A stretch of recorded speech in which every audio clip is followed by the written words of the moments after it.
Tanya, are you there? Tanya, can you hear me? What you have just witnessed was an apparent plane crash. We have no idea what type of plane this is. It does seem to look like a very large commercial airliner by the footage taken by our cameras. This is without a doubt very surreal for all of us here. We are going to show you the footage once again, if we can, in slow motion. There we go. You can see the plane crashing into a building. We do not know which building it is at this point, but we do know that there is extensive damage in the area, as we saw reporter Tanya Cohen along with cameraman Don Padilla running towards the fiery scene, and then evidently what appears to be an explosion occurs, and then the feed cuts off. We have no idea on the condition of Tanya Cohen or Don Padilla. So once again, if you are just joining us, here's a quick recap. We are following breaking news of a plane crash, which has just occurred during our live report. Tanya Cohen was at the scene concluding our report when suddenly a plane crashes right on the scene. Cameraman Don Padilla quickly turned his camera upwards and had gotten a glimpse of the plane moments before it crashed. Okay, we have just gotten word that the aircraft in question has been reported as Metro Air Flight 559, and it was a Boeing 737-400 series commercial airliner. The plane had tragically crashed on the ground. No word on any survivors or casualties, and the cause of the crash is yet to be determined. According to authorities, it is too early to tell. Here is a look once again at this unbelievable, shocking footage taken by our cameras of the large commercial airliner crashing into a nearby building. You can clearly hear the plane closing into the building and ultimately crashing. Afterwards, you can see Eyewitness News reporter Tanya Cohen and cameraman Don Padilla rushing to the scene of the crash. This video was caught live literally seconds after the crash occurred. This has all unfolded live as Tanya Cohen was finishing up her live report on the foiled terror plots that have occurred today. We can now conclude that this crash occurred at the edge of Elena near the city of Newport at around 3:17 p.m. And there it is again. This is the footage taken by our cameras of the Boeing 737, where you can then see it crashing into nearby buildings and exploding on the other side. This crash occurred literally moments ago, and rescue workers still have not yet arrived on the scene. Our producers have now gained access to various cameras in the area, and we can now show you the devastation that has ravaged this small town. These are live pictures of the burning buildings from nearby cameras.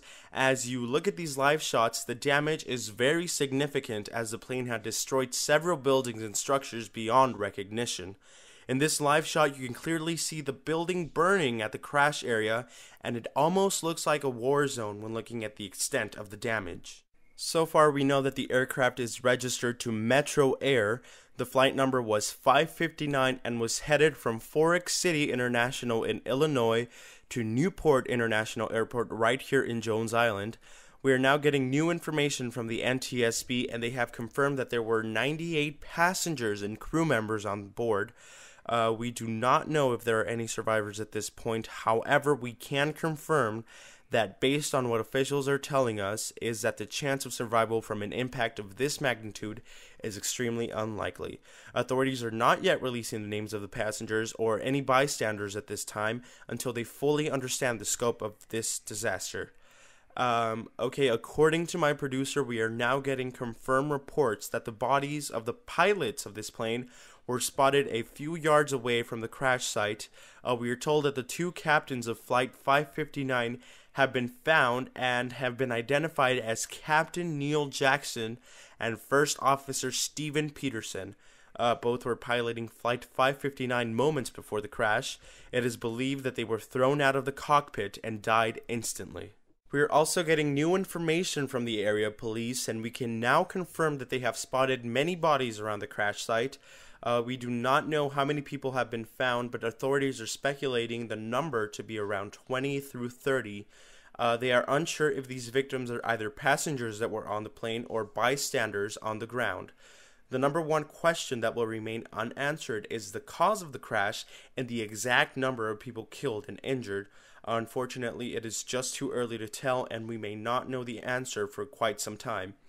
We are sending many reporters out to the scene as we continue to monitor this situation throughout the night. We will have continuous coverage of this unfolding disaster throughout the evening. Our very own Tanya Cohen, who witnessed the crash, along with cameraman Don Padilla, are both okay and are currently being interviewed by the NTSB. We will not be able to talk to them at all tonight as they remain under questioning by several law enforcement and government agencies. So we have sent out more reporters to the scene, and they, along with us, will gather more answers tonight as this tragedy continues to unfold.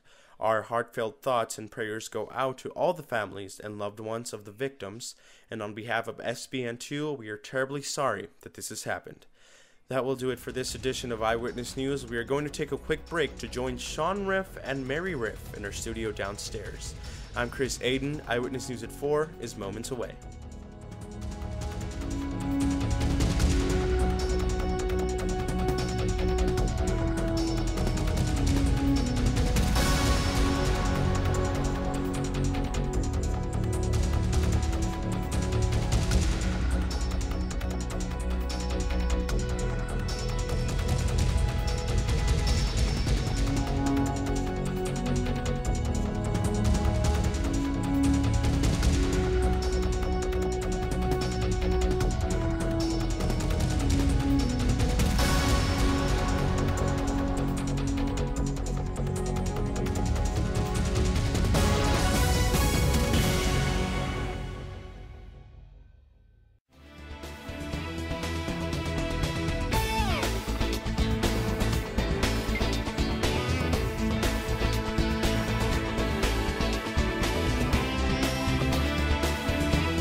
Eyewitness News, always on at SBN2.com. Be informed about SBN2, submit your ideas, and download our newscast. Interact with Eyewitness News only at SBN2.com.